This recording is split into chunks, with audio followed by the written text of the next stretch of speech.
Hi students, റേസും സച്ചിനാണ് സംസാരിക്കുന്നത്. നീറ്റിന്റെ application start ചെയ്ത വിവരം നിങ്ങൾ എല്ലാവരും അറിഞ്ഞിട്ടുണ്ടെന്ന് വിശ്വസിക്കുന്നു.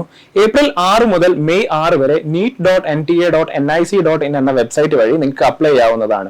അപ്പോൾ അപ്ലിക്കേഷന്റെ ഡീറ്റെയിൽഡ് വീഡിയോ ആണ് നമ്മൾ ഇന്ന് ഇവിടെ നോക്കാൻ പോകുന്നത്.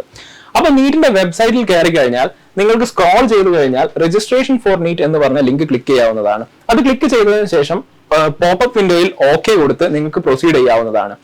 അപ്പൊ നീറ്റിന്റെ ആപ്ലിക്കേഷന് 3 സ്റ്റെപ്സ് ആണ് മെയിൻ ആയിട്ടുള്ളത്. അതിലെ ആദ്യത്തെ സ്റ്റെപ്പ് രജിസ്ട്രേഷൻ ആണ്. അതിനുശേഷം നിങ്ങളുടെ ആപ്ലിക്കേഷൻ ഫോം ഫില്ല് ചെയ്യുക.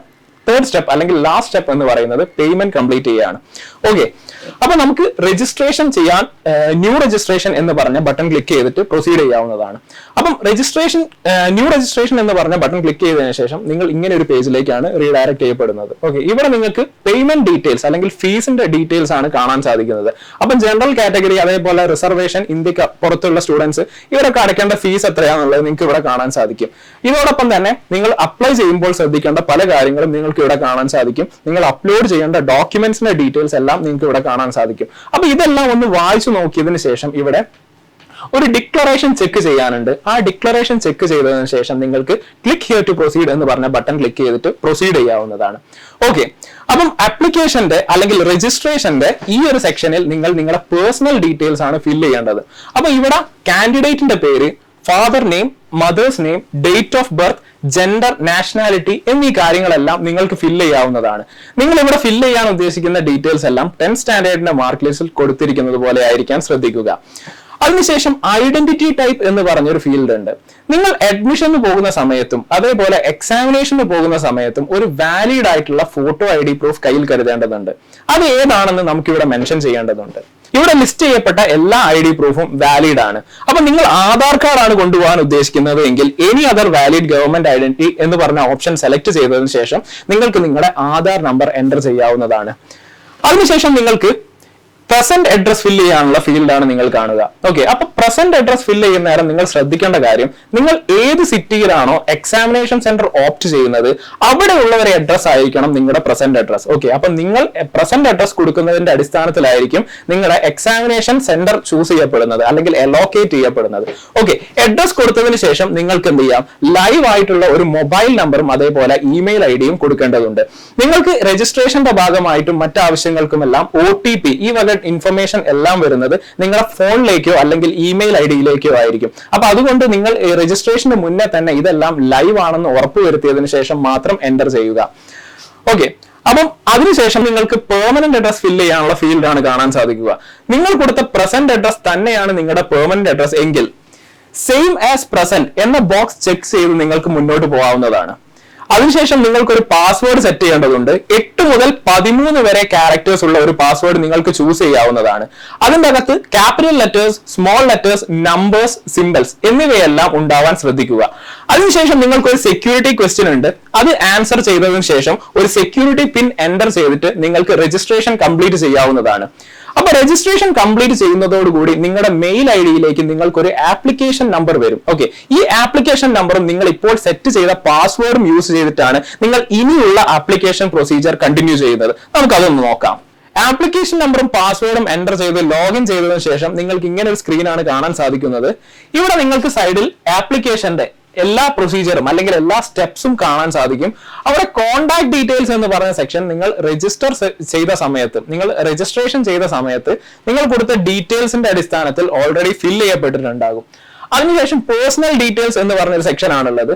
അവിടെ നിങ്ങളുടെ കാറ്റഗറി വരെ അല്ലെങ്കിൽ നിങ്ങളുടെ കാറ്റഗറി തൊട്ട് താഴോട്ടുള്ള ഡീറ്റെയിൽസ് എല്ലാം നിങ്ങൾ ഫില്ല് ചെയ്യേണ്ടതായിട്ടുണ്ട്. ഓക്കെ, അപ്പൊ നിങ്ങളുടെ കാറ്റഗറി ഏതാണെന്ന് നിങ്ങൾ ഇവിടുന്ന് ഓപ്റ്റ് ചെയ്യുക. നിങ്ങൾ ജനറൽ ആണ് അല്ലെങ്കിൽ നിങ്ങൾ SC ST വിഭാഗത്തിൽ പെടുന്നതാണെങ്കിൽ നിങ്ങൾക്ക് അത് ചൂസ് ചെയ്യാം. ഇനി നിങ്ങൾ OBC NCL വിഭാഗത്തിൽ പെടുന്നവരാണെങ്കിൽ അത് ചൂസ് ചെയ്യാം. ഇനി നിങ്ങൾ OBC ആണ്, NCL കാറ്റഗറിയിൽ പെടുന്നില്ലെങ്കിൽ നിങ്ങളെ ജനറൽ ആയിട്ടായിരിക്കും പരിഗണിക്കുന്നത്. അതേപോലെ തന്നെ നിങ്ങൾ എക്കണോമിക്കലി വീക്കർ സെക്ഷൻ ആണെങ്കിൽ അതും നിങ്ങൾക്ക് ചൂസ് ചെയ്യാവുന്നതാണ്. അതിനുശേഷം നിങ്ങൾക്ക് കുറച്ച് ഫീൽഡുകളും കൂടി ഫില്ല് ചെയ്യാനുണ്ട്. വളരെ സെൽഫ് എക്സ്പ്ലനേറ്ററി ആയ ഫീൽഡുകളാണ്, നിങ്ങൾക്ക് തന്നെ വായിച്ചു നോക്കി ഫില്ല് ചെയ്യാവുന്നതേ ഉള്ളൂ. ഓക്കെ, അതിനുശേഷം നിങ്ങൾക്ക് സെക്യൂരിറ്റി പിൻ എൻ്റർ ചെയ്ത് നിങ്ങൾക്ക് അടുത്ത സ്റ്റെപ്പിലേക്ക് കടക്കാവുന്നതാണ്. അടുത്ത സ്റ്റെപ്പ് എന്ന് പറയുന്നത് നിങ്ങളുടെ ആധാർ ഡാറ്റ എൻ്റർ ചെയ്യാനുള്ളതാണ്. നിങ്ങൾക്ക് നിങ്ങളുടെ ആധാർ നമ്പർ കൊടുത്ത് ഈ ഒരു സ്റ്റെപ്പ് കംപ്ലീറ്റ് ചെയ്യാവുന്നതാണ്. ഇനി അതല്ല, നിങ്ങൾ നിങ്ങളുടെ ആധാർ ഡിസ്ക്ലോസ് ചെയ്യാൻ ഉദ്ദേശിക്കുന്നില്ല എങ്കിൽ അതിനുള്ള ഓപ്ഷനും അവിടെ നിങ്ങൾക്ക് കാണാൻ സാധിക്കും. അടുത്ത സെക്ഷനിൽ നിങ്ങൾ നിങ്ങളുടെ എക്സാമിനേഷൻ സെന്റർ പ്രിഫർ ചെയ്യുന്ന ഡിസ്ട്രിക്റ്റുകൾ ചൂസ് ചെയ്യാവുന്നതാണ്. അപ്പൊ ഞാൻ കൊടുത്ത പ്രസന്റ് അഡ്രസ്സിന്റെ അടിസ്ഥാനത്തിൽ എന്റെ എക്സാമിനേഷൻ സ്റ്റേറ്റ് എന്ന് പറയുന്നത് കേരളയാണ്. അതിൽ നിന്ന് ഞാൻ 4 ഡിസ്ട്രിക്റ്റുകൾ ചൂസ് ചെയ്തിട്ടുണ്ട്. നിങ്ങൾ ഓപ്റ്റ് ചെയ്ത ആദ്യത്തെ ഡിസ്ട്രിക്ട് തന്നെയായിരിക്കും നിങ്ങൾക്ക് കിട്ടാൻ ഹയസ്റ്റ് പ്രയോറിറ്റിയിലുള്ളത്. അതിനുശേഷം നിങ്ങൾക്ക് കുറച്ച് ഫീൽഡുകളും കൂടി ഫില്ല് ചെയ്യേണ്ടതായിട്ടുണ്ട്. നിങ്ങളുടെ ഫാദറിന്റെ ഒക്യുപ്പേഷൻ, ആളുടെ എഡ്യൂക്കേഷൻ ക്വാളിഫിക്കേഷൻ, അതേപോലെ മദറിന്റെ ക്വാളിഫിക്കേഷൻസ് എല്ലാം നിങ്ങൾക്ക് ഫില്ല് ചെയ്യേണ്ടതായിട്ടുണ്ട്. അതിനുശേഷം നിങ്ങൾക്ക് നിങ്ങളുടെ സെക്യൂരിറ്റി പിൻ എൻ്റർ ചെയ്തതിനു ശേഷം അടുത്ത സ്റ്റെപ്പിലേക്ക് കയറാവുന്നതാണ്. ക്വാളിഫിക്കേഷൻ ഡീറ്റെയിൽസ് എന്ന ഈ സെക്ഷനിൽ നിങ്ങൾ 10th standard, 11th standard, 12th standard എന്നീ ക്ലാസ്സുകളിലെ എഡ്യൂക്കേഷൻ ഡീറ്റെയിൽസ് ആണ് ഫില്ല് ചെയ്യേണ്ടതായിട്ടുള്ളത്. അപ്പൊ ഇവിടെ നിങ്ങൾക്ക് ആദ്യമായിട്ട് 10th സ്റ്റാൻഡേർഡിന്റെ ഡീറ്റെയിൽസ് ആണ് ഫില്ല് ചെയ്യേണ്ടതായിട്ടുള്ളത്.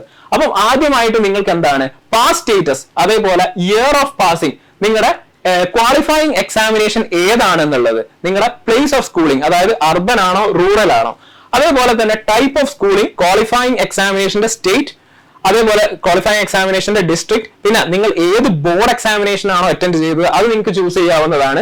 പിന്നെ റിസൾട്ട് മോഡ് എന്ന് പറഞ്ഞ സെക്ഷന്റെ അകത്ത് നിങ്ങൾക്ക് CGPA അതേപോലെ പെർസെന്റേജ് എന്നീ 2 ഓപ്ഷനുകളുണ്ട്. അപ്പൊ നിങ്ങൾക്ക് CBSE ആണെങ്കിൽ നിങ്ങൾക്ക് CGPA ചൂസ് ചെയ്തതിനു ശേഷം നിങ്ങൾക്ക് CGPA എൻ്റർ ചെയ്യാവുന്നതാണ്. ഇനി നിങ്ങൾ സ്റ്റേറ്റ് ബോർഡ് എക്സാമിനേഷൻ ആണ് അറ്റൻഡ് ചെയ്തതെങ്കിൽ നിങ്ങൾക്ക് പെർസെന്റേജ് ചൂസ് ചെയ്തതിനു ശേഷം നിങ്ങളുടെ ടോട്ടൽ മാർക്സും ഒബ്റ്റെയിൻഡ് മാർക്കും എൻ്റർ ചെയ്തതിനു ശേഷം നിങ്ങൾക്ക് ഒരു പെർസെന്റേജ് മാർക്ക് കിട്ടുന്നതായിരിക്കും. അതിനുശേഷം നിങ്ങളുടെ റോൾ നമ്പർ, പിന്നെ സ്കൂളിന്റെ നെയിം, സ്കൂളിന്റെ പിൻകോഡ്, ഈ വക കാര്യങ്ങളെല്ലാം ഫില്ല് ചെയ്യാം. ഇനി നമുക്ക് 11th സ്റ്റാൻഡേർഡിന്റെ എഡ്യൂക്കേഷണൽ ഡീറ്റെയിൽസ് ആണ് ഫില്ല് ചെയ്യേണ്ടതായിട്ടുള്ളത്. നമ്മൾ 10th സ്റ്റാൻഡേർഡിൽ ഫില്ല് ചെയ്ത എല്ലാ ഡീറ്റെയിൽസും നമുക്ക് ഇവിടെയും ഫില്ല് ചെയ്യേണ്ടതായിട്ടുണ്ട്. ഓക്കെ, അതിനുശേഷം 12th സ്റ്റാൻഡേർഡിന്റെ ക്വാളിഫയിങ് എക്സാമിനേഷൻ ഡീറ്റെയിൽസ് നമുക്ക് എൻ്റർ ചെയ്യേണ്ടതായിട്ടുണ്ട്. അപ്പൊ ഇവിടെ നിങ്ങൾക്ക് ക്വാളിഫയിങ് എക്സാമിനേഷൻ എന്ന് പറഞ്ഞ ഫീൽഡിൽ ഒരു കോഡ് എൻ്റർ ചെയ്യേണ്ടതായിട്ടുണ്ട്. ഓക്കെ, അപ്പൊ നിങ്ങൾ അപ്പിയറിംഗ് ആയിട്ടുള്ള സ്റ്റുഡൻസ് ആണെങ്കിൽ, അല്ലെങ്കിൽ റിസൾട്ട് അവൈറ്റിംഗ് ആയിട്ടുള്ള സ്റ്റുഡൻസ് ആണെങ്കിൽ നിങ്ങൾ കോഡ് 1 ആണ് ചൂസ് ചെയ്യേണ്ടത്.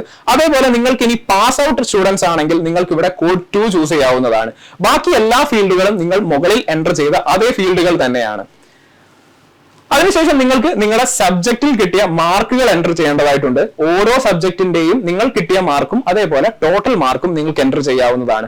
അതിനുശേഷം വീണ്ടും സെക്യൂരിറ്റി പിൻ എൻ്റർ ചെയ്ത് നിങ്ങൾക്ക് ഈ ഒരു സ്റ്റെപ്പ് എക്സിറ്റ് ചെയ്യാവുന്നതാണ്. അപ്പൊ അഡീഷണൽ ഡീറ്റെയിൽസ് എന്ന് പറഞ്ഞ അടുത്ത സെക്ഷനിൽ കുറച്ച് ഡീറ്റെയിൽസ് എൻ്റർ ചെയ്യാനായിട്ടുണ്ട്. നിങ്ങൾ മുന്നേ നീറ്റ് എൻ്റർ ചെയ്തിട്ടുണ്ടോ? ഉണ്ടെങ്കിൽ യെസ് അല്ലെങ്കിൽ നോ എന്ന് കൊടുക്കാവുന്നതാണ്. അതിനുശേഷം നിങ്ങളെ പ്ലേസ് ഓഫ് ബർത്ത്, സ്റ്റേറ്റ്, അതേപോലെ ഡിസ്ട്രിക്ട് എൻ്റർ ചെയ്തതിനു ശേഷം വീണ്ടും സെക്യൂരിറ്റി പിൻ എൻ്റർ ചെയ്ത് അടുത്ത സ്റ്റെപ്പിലേക്ക് കടക്കാവുന്നതാണ്. അടുത്ത സ്റ്റെപ്പിൽ നിങ്ങൾ നിങ്ങളുടെ ഡോക്യുമെന്റ്സ് അപ്ലോഡ് ചെയ്യേണ്ടതായിട്ടുണ്ട്. അപ്പോൾ ഇവിടെ ആദ്യമായിട്ട് നിങ്ങൾ അപ്ലോഡ് ചെയ്യേണ്ടത് നിങ്ങളുടെ പാസ്പോർട്ട് സൈസ് ഫോട്ടോ ആണ്. വൈറ്റ് ബാക്ക്ഗ്രൗണ്ടോട് കൂടിയ നിങ്ങളുടെ പേരും ഫോട്ടോ എടുത്ത ഡേറ്റും അടങ്ങിയ ഒരു പാസ്പോർട്ട് സൈസ് ഫോട്ടോ JPEG ഫോർമാറ്റിൽ 10 KB-ക്കും 200 KB-ക്കും ഇടയിലായിരിക്കണം നിങ്ങളുടെ ഫയൽ സൈസ്. ആ ഫോട്ടോ നിങ്ങൾക്ക് ഇവിടെ അപ്ലോഡ് ചെയ്യാവുന്നതാണ്. അതിനുശേഷം നിങ്ങൾക്ക് ഫിംഗർ ഇംപ്രഷൻസ് ആണ് അപ്ലോഡ് ചെയ്യേണ്ടതായിട്ടുള്ളത്. കഴിഞ്ഞ വർഷം ലെഫ്റ്റ് ഹാൻഡ് തമ്പ് ഇംപ്രഷൻ മാത്രം മതിയായിരുന്നു. പക്ഷേ ഈ വർഷം നിങ്ങൾക്ക് 10 ഫിംഗറുകളുടെയും ഇംപ്രഷൻ അപ്ലോഡ് ചെയ്യേണ്ടതുണ്ട്. അപ്പോൾ ഇത് നമുക്കൊരു JPEG ഫോർമാറ്റിലാക്കി 10 KB-ക്കും 200 KB-ക്കും ഇടയിലുള്ള ഒരു ഫയൽ സൈസിൽ നമുക്ക് അപ്ലോഡ് ചെയ്യാവുന്നതാണ്. അതിനുശേഷം നിങ്ങൾക്ക് നിങ്ങളുടെ സിഗ്നേച്ചർ ആണ് അപ്ലോഡ് ചെയ്യേണ്ടതായിട്ടുള്ളത്. റണ്ണിംഗ് ലെറ്റേഴ്സിലായിരിക്കണം നിങ്ങളുടെ സിഗ്നേച്ചർ. അത് നിങ്ങൾക്ക് JPEG ഫോർമാറ്റിൽ 4 KB-ക്കും 30 KB-ക്കും ഇടയിലുള്ള ഒരു ഫയലായിട്ട് അപ്ലോഡ് ചെയ്യാവുന്നതാണ്. അതിനുശേഷം നമുക്കൊരു post card size photo upload ചെയ്യേണ്ടതായിട്ടുണ്ട്. 10 KB-ക്കും 200 KB-ക്കും ഇടയിൽ നിങ്ങളുടെ വൈറ്റ് ബാക്ക്ഗ്രൗണ്ടോട് കൂടിയ പാസ്പോർട്ട് സൈസ് ഫോട്ടോ എങ്ങനെയാണോ അപ്ലോഡ് ചെയ്തത് അല്ലെങ്കിൽ ആ ഒരു സെയിം രീതിയിൽ തന്നെയുള്ള പോസ്റ്റ് കാർഡ് സൈസ് ഫോട്ടോ ആണ് നമ്മൾ ഇവിടെ അപ്ലോഡ് ചെയ്യേണ്ടത്. ഓക്കെ, അടുത്തതായി നിങ്ങൾക്ക് റെലവന്റ് ആയിട്ടുള്ള കാസ്റ്റ് സർട്ടിഫിക്കറ്റ് അപ്ലോഡ് ചെയ്യാനുള്ള ഫീൽഡ് ആണുള്ളത്. അപ്പോൾ നിങ്ങളുടെ കാറ്റഗറിക്ക് അനുസരിച്ചുള്ള റെലവന്റ് ആയിട്ടുള്ള ഒരു കാസ്റ്റ് സർട്ടിഫിക്കറ്റ് PDF ഫോർമാറ്റിൽ 50 KB-ക്കും 300 KB-ക്കും ഇടയിലുള്ള ഫയൽ സൈസിൽ നിങ്ങൾക്ക് ഇവിടെ അപ്ലോഡ് ചെയ്യാവുന്നതാണ്. അതേപോലെ നിങ്ങളുടെ 10th സ്റ്റാൻഡേർഡിന്റെ സർട്ടിഫിക്കറ്റ് അതും നിങ്ങൾക്ക് 50 KB-ക്കും 300 KB-ക്കും ഇടയിലുള്ള ഒരു PDF ഫോർമാറ്റിൽ നിങ്ങൾക്ക് അപ്ലോഡ് ചെയ്യാവുന്നതാണ്. അപ്പൊ ഈ ഡോക്യുമെന്റ്സ് എല്ലാം അപ്ലോഡ് ചെയ്തതിനു ശേഷം സേവ് ആൻഡ് നെക്സ്റ്റ് എന്ന് പറഞ്ഞ ബട്ടൺ ക്ലിക്ക് ചെയ്യുന്നത് വഴി നിങ്ങൾ അടുത്ത സ്റ്റെപ്പിലേക്ക് കയറുന്നതാണ്. അപ്പൊ ഫൈനൽ സബ്മിഷൻ എന്ന് പറഞ്ഞ ഈ ലാസ്റ്റ് സെക്ഷനിൽ നിങ്ങൾ എൻ്റർ ചെയ്ത എല്ലാ ഡീറ്റെയിൽസും നിങ്ങൾക്ക് വെരിഫൈ ചെയ്യാം. അതിനുശേഷം നിങ്ങൾക്ക് ഈ ചെക്ക് ബോക്സുകളെല്ലാം നിങ്ങൾ വെരിഫൈ ചെയ്ത് എല്ലാം ഓക്കെ ആണെങ്കിൽ ഈ ചെക്ക് ബോക്സുകൾ എല്ലാം ചെക്ക് ചെയ്തതിനു ശേഷം നിങ്ങൾക്ക് ഐ അഗ്രി എന്ന് പറഞ്ഞ ചെക്ക് ബോക്സ് ക്ലിക്ക് ചെയ്ത് ഫൈനൽ സബ്മിഷൻ ചെയ്യാവുന്നതാണ്. അപ്പൊ ഫൈനൽ സബ്മിഷൻ കഴിഞ്ഞതിനു ശേഷം പേയ്മെന്റ് കംപ്ലീറ്റ് ചെയ്യുക എന്നുള്ള ഒരു സ്റ്റെപ്പ് മാത്രമാണ് നിങ്ങൾക്ക് മുന്നിലുള്ളത്. NTA നിങ്ങൾക്ക് വിവിധ ഓൺലൈൻ പേയ്മെന്റ് ഫെസിലിറ്റീസ് പ്രൊവൈഡ് ചെയ്തിട്ടുണ്ട്. അതുവഴി നിങ്ങൾക്ക് പേയ്മെന്റ് കംപ്ലീറ്റ് ചെയ്ത് കൺഫർമേഷൻ പേജ് പ്രിന്റ് ചെയ്യുന്നത് വഴി നിങ്ങളുടെ ആപ്ലിക്കേഷൻ പ്രൊസീജിയർ കംപ്ലീറ്റ് ആവുന്നതാണ്. അപ്പൊ എല്ലാവരും വളരെ ശ്രദ്ധയോടുകൂടി ടൈം എടുത്ത് മിസ്റ്റേക്ക് ഒന്നും കൂടാതെ അപ്ലൈ ചെയ്യുക. നിങ്ങൾക്ക് ഏതൊരു ഹെൽപ്പിനും റേസ് പബ്ലിക് സ്കൂളിലെ ടീമിനെ സമീപിക്കാവുന്നതാണ്. അതിനായി നിങ്ങൾക്ക് ഈ ഹെൽപ്പ് ലൈൻ നമ്പറിൽ ബന്ധപ്പെടാവുന്നതാണ്. അപ്പോൾ ഓൾ ദി ബെസ്റ്റ്.